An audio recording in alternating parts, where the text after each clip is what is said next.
Mi xeweta na ku va hi mi amukela eka Dilolostro YouTube channel.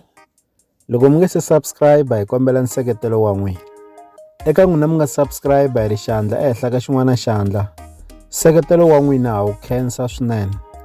Swi tikomba ingaku ku na trend leyintshwa eka Gaza ya ku va swiyimbeleri swi vula marito ya ku a swi nga tluriwi. Munhu wo sungula i Mr Post va endli nkandziyiso laha va nga vula leswaku ri lembe leri a va nga tluriwi.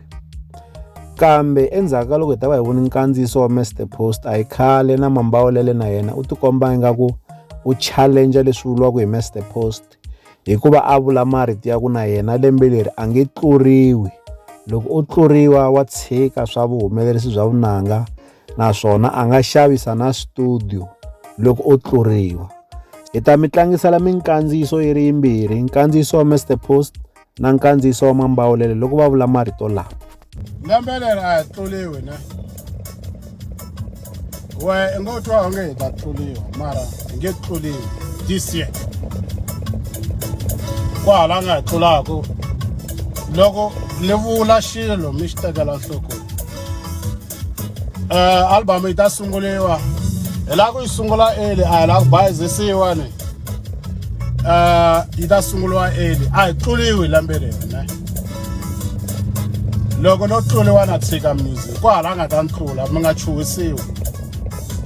A ntluliwi track 6 1 million. And then long way to me pala studio me huma ka music na tsika listen na son listen Xana hi mavonelo ma n'wina mi vona ingaku i mani loyi a nga va ka karhi a hi tshembisa xitshembiso xa hava kumbe xana loyi a nga ta tiyisisa leswaku ri marito ya yena a ya weli ehansi exikarhi ka Mr Post na Mambawulele?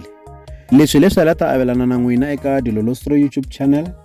Loko mi nga se subscribe hi kombela nseketelo wa n'wina.